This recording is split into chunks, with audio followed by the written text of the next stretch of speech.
Chapter 9 Lady Aurex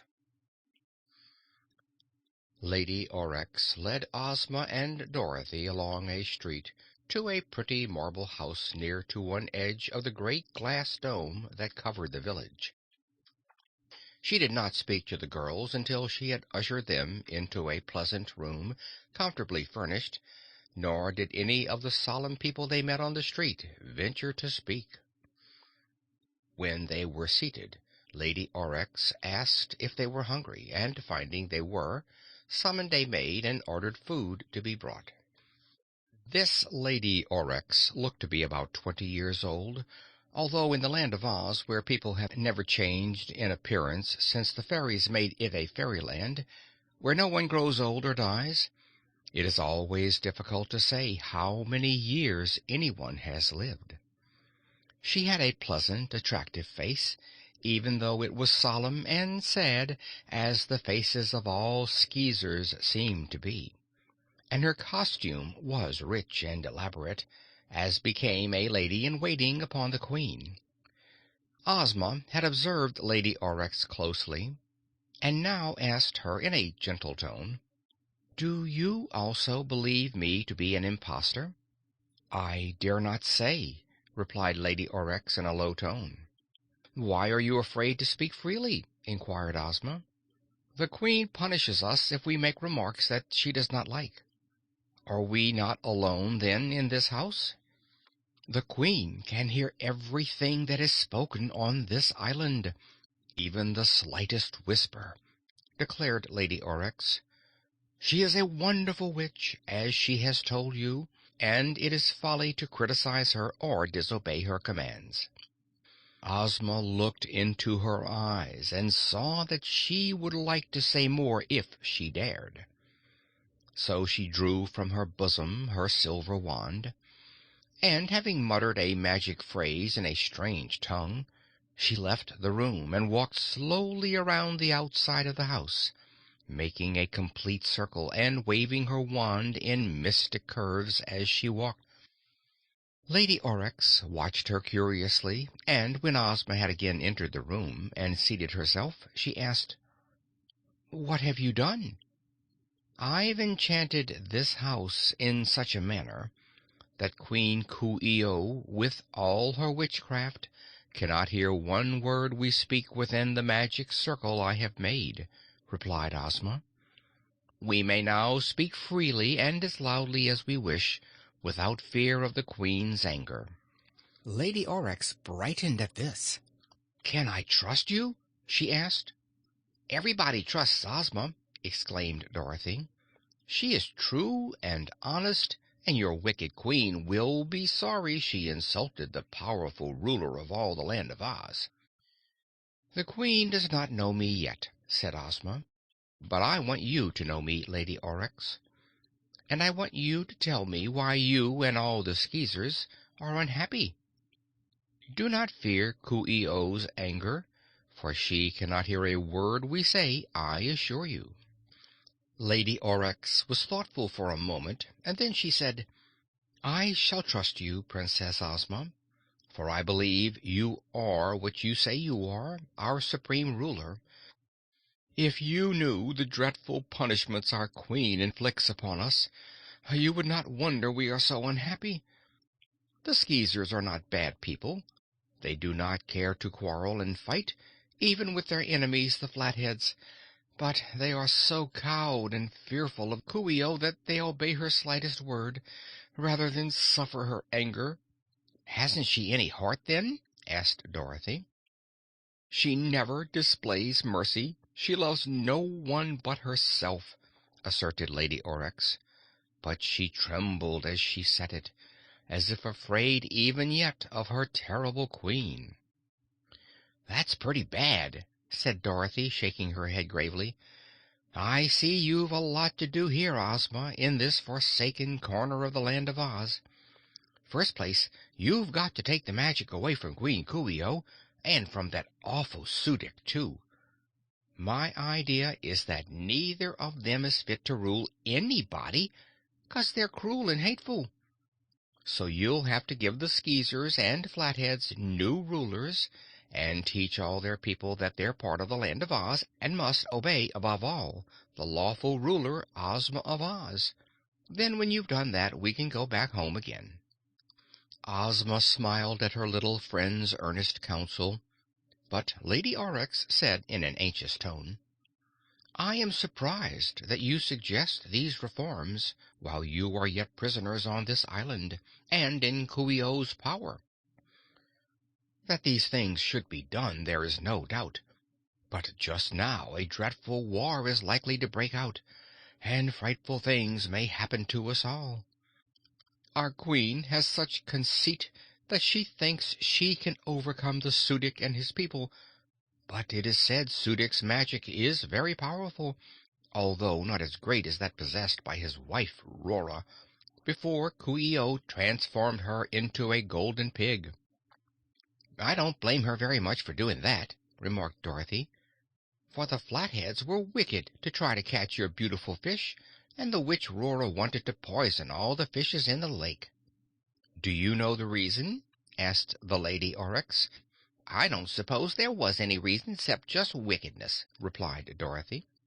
"Tell us the reason," said Ozma earnestly. "Well, your Majesty, once, a long time ago, the Flatheads and the Skeezers were friendly. They visited our island, and we visited their mountain, and everything was pleasant between the two peoples. At that time the Flatheads were ruled by 3 adepts in sorcery, beautiful girls who were not Flatheads, but had wandered to the Flat Mountain and made their home there.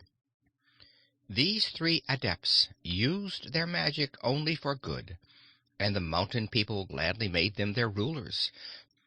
They taught the Flatheads how to use their canned brains, and how to work metals into clothing that would never wear out, and many other things that added to their happiness and content.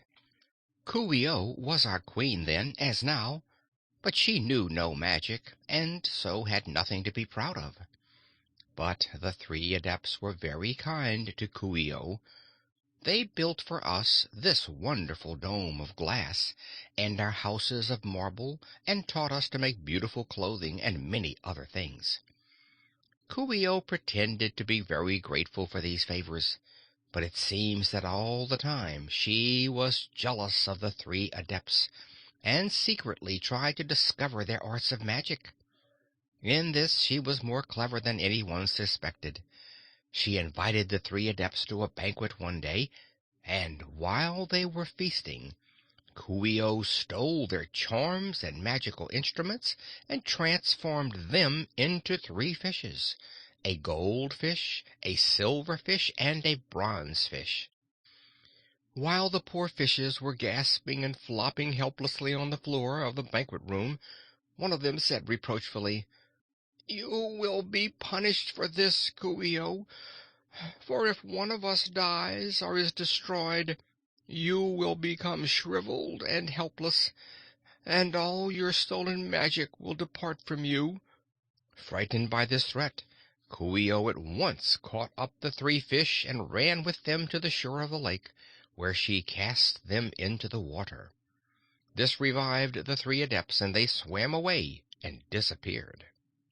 "I myself witnessed this shocking scene," continued Lady Aurex, "and so did many other Skeezers. The news was carried to the Flatheads, who then turned from friends to enemies. The Su dic and his wife Rora were the only ones on the mountain who were glad the 3 adepts had been lost to them, and they at once became rulers of the Flatheads, and stole their canned brains from others to make themselves the more powerful. Some of the adepts' magic tools had been left on the mountain, and these Rora seized, and by the use of them she became a witch.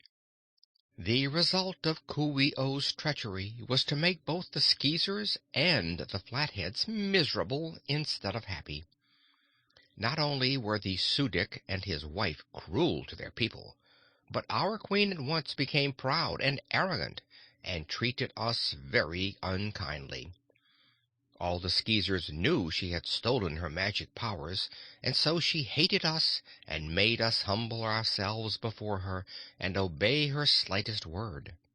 If we disobeyed or did not please her, or if we talked about her when we were in our own homes, she would have us dragged to the whipping post in her palace and lashed with knotted cords. That is why we fear her so greatly." This story filled Ozma's heart with sorrow, and Dorothy's heart with indignation. "I now understand," said Ozma, "why the fishes in the lake have brought about war between the Skeezers and the Flatheads." "Yes," Lady Aurex answered. "Now that you know the story, it is easy to understand. The Su dic and his wife came to our lake hoping to catch the silver fish or gold fish or bronze fish, any one of them would do, and by destroying it deprive Coo ee oh of her magic. Then they could easily conquer her. Also, they had another reason for wanting to catch the fish. They feared that in some way the three Adepts might regain their proper forms, and then they would be sure to return to the mountain and punish Rora and the Su dic.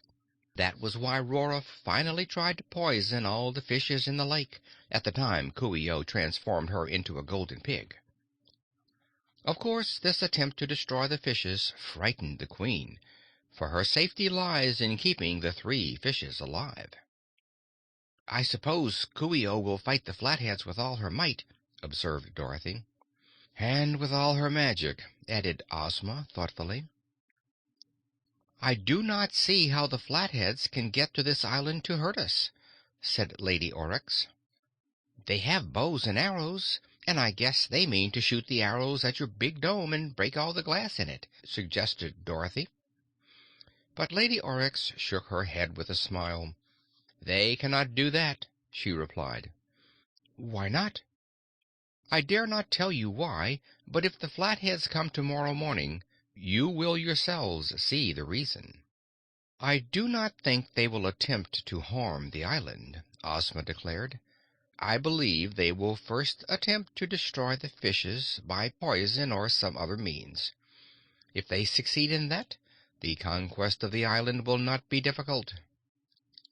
"They have no boats," said Lady Aurex, "and Coo ee oh, who has long expected this war, has been preparing for it in many astonishing ways. I almost wish the Flatheads would conquer us, for then we would be free from our dreadful Queen.